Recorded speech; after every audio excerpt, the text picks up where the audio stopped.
there's no such thing as a dragon.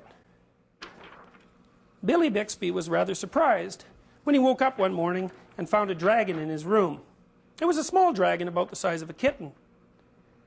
The dragon wagged its tail happily when Billy patted its head. Billy went downstairs to tell his mother. "There's no such thing as a dragon," said Billy's mother, and she said it like she meant it.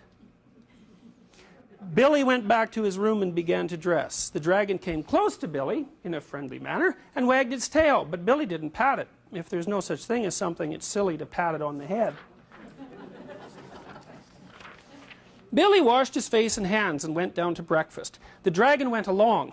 It was bigger now, almost the size of a dog.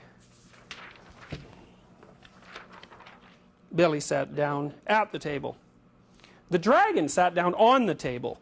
This sort of thing was not usually permitted, but there wasn't much Billy's mother could do about it. She'd already said there was no such thing as a dragon. And if there's no such thing, you can't tell it to get down off the table. Mother made some pancakes for Billy, but the dragon ate them all. Mother made some more, but the dragon ate those too. Mother kept making pancakes until she ran out of batter. Billy only got one of them, but he said that's all he really wanted anyway. Billy went upstairs to brush his teeth. Mother started clearing the table. The dragon, who was quite as big as Mother by this time, made himself comfortable on the hall rug and went to sleep. I really like this one. By the time Billy came back downstairs, the dragon had grown so much he filled the hall. Billy had to go around by way of the living room to get to where his mother was. "I didn't know dragons grew so fast," said Billy. "There's no such thing as a dragon," said Mother firmly. Cleaning the downstairs took Mother all morning. What with the dragon in the way and having to climb in and out of windows to get from room to room. By noon, the dragon filled the house. Its head hung out the front door, its tail hung out the back door, and there wasn't a room in the house that didn't have some part of the dragon in it.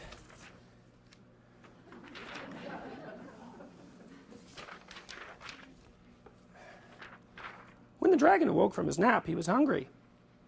A bakery truck went by. The smell of fresh bread was more than the dragon could resist.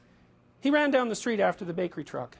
The house went along, of course, like the shell on a snail.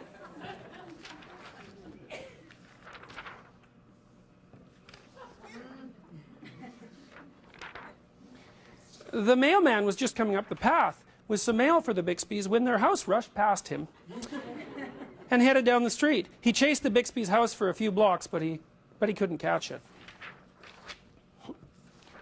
When Mr. Bixby came home for lunch, the first thing he noticed was that his house was gone. Luckily, one of the neighbors was able to tell him which way it went.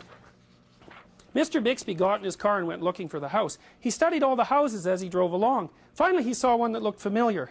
Billy and Mrs. Bixby were waving from an upstairs window.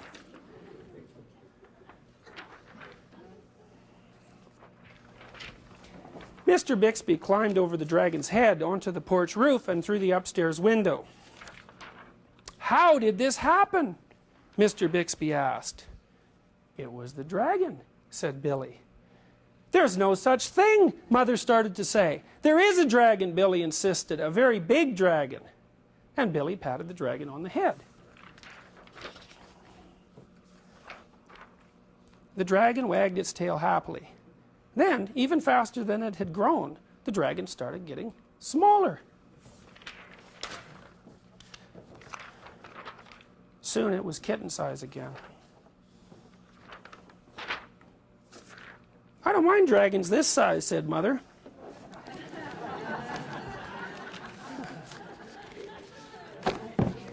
"Why did it have to grow so big?" "I'm not sure," said Billy, "but I think it just wanted to be noticed."